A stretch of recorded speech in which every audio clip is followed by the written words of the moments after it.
शुरुआत एक बार global market से कर लेते हैं और संकेत आज अच्छे नज़र नहीं आ रहे हैं। गिफ्ट निफ्टी अगर देखें तो 116 अंकों की कमजोरी गिफ्ट निफ्टी में इस वक्त देखने को मिल रही है और बाकी जो एशियाई बाजार हैं वो भी कमज़ोर हैं। हांगकांग के बाजार करीब 0.5% नीचे है।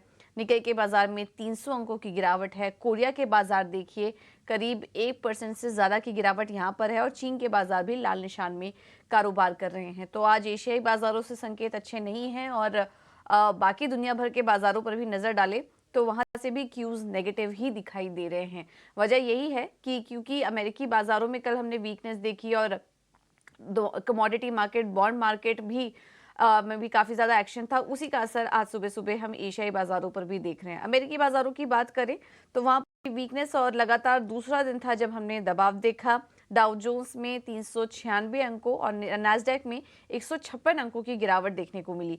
पहली तिमाही में कमजोर अपडेट के बाद टेस्ला में 5% की गिरावट हुई है और टेस्ला के व्हीकल डिलीवरी में 8.5% की गिरावट देखने को मिली। ये भी एक वजह है जिसके चलते हम एशियन मार्केट में वीकनेस देख रहे हैं, क्योंकि अब नज़र वहां पर इलेक्ट्रिक व्हीकल मेकर्स और उससे रिलेटेड स्टॉक्स पर है, इसलिए वहां पर भी दबाव देखने को मिल सकता है। इस वजह से एशियन मार्केट नीचे है। टेक शेयरों की बात करें तो नेविडिया, अल्फाबेट, माइक्रोसॉफ्ट के शेयर भी कल दिन के निचले स्तर पर बंद हुए।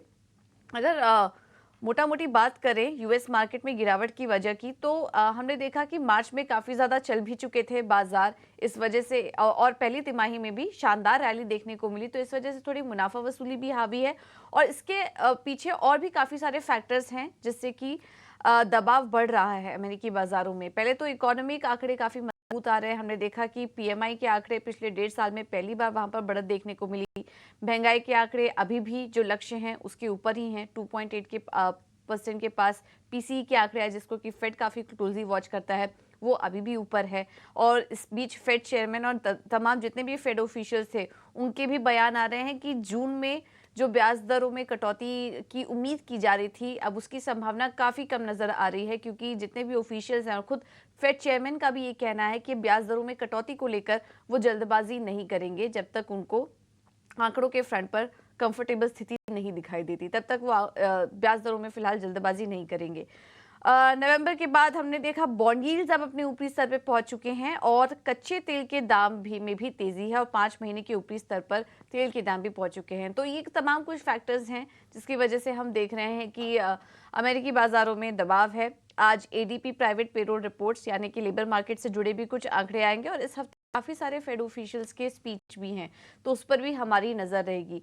कुल मिला के बात करें तो कमज़ोर संकेत आ रहे हैं और फैक्टर्स भी हमने आपके सामने हाईलाइट किए जिसकी वजह से ये दबाव हम देख रहे हैं। यूरोप के बाजार से भी कमज़ोरी ही संकेत है और बॉन्ड्स और सोने और क्रूड पर नज़र डालें तो वहाँ पर भी हम देख रहे हैं कि बॉन्ड यील्ड्स 4.3% के ऊपर है। डॉलर इंडेक्स 105 के आसपास है।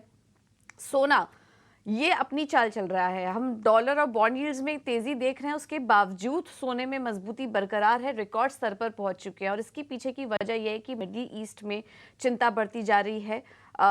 इसकी वजह से सोने में हम तेजी देख रहे हैं और रिकॉर्ड लेवल्स के पास सोना पहुंच चुका है और इसी की वजह से कच्चे तेल में भी लगातार तेजी देख रहे हैं। $89 के पास कच्चा तेल पहुंच चुका है। सप्लाई में कमी को लेकर कहीं ना कहीं अब चिंता बढ़ती जा रही है, क्योंकि एक के बाद एक यूक्रेन की तरफ से जो हमले हो रहे हैं रशियन रिफाइनरीज में, मिडिल ईस्ट में टेंशन बढ़ती जा रही है। तो ये तमाम कुछ फैक्टर्स हैं जिसकी वजह से हम कच्चे तेल में लगातार तेजी देख रहे हैं। यहाँ पे कुछ क्लैरिटी नहीं मिल रही है कि कब तक ये टेंशन आगे जारी रहेगी, तो उसका कहीं ना कहीं डर अब बाजार को सता रहा है। ये देखिए कुछ और भी फैक्टर्स हैं जिसके चलते कुछ बयान भी अब निकल कर आ रहे हैं कि और ज़्यादा एयर स्ट्राइक और ज़्यादा हमले आने वाले समय में देखने को मिल सकते हैं, जिसकी वजह से हम देख रहे हैं कि कच्चे तेल में बढ़त है और ये इंडियन मार्केट्स के लिए अच्छा नहीं है। जिस तरीके से कच्चे तेल में बढ़त है, ग्लोबल मार्केट से संकेत नेगेटिव है, बॉन्ड यील्ड्स बढ़ रहे हैं, ये इंडियन मार्केट्स के सिलेक्टिव सेक्टर्स के लिए अच्छा नहीं है और उसका दबाव आज हम देख सकते हैं भारतीय बाजारों पर। तो यह है कुल मिलाकर संकेत आज ग्लोबल मार्केट से और आज ग्लोबल मार्केट का जो दबाव है वो भारतीय बाजारों पर हावी रह सकता है, क्योंकि हम देख रहे हैं कि एशियाई बाजारों से भी संकेत अच्छे नहीं दिखाई दे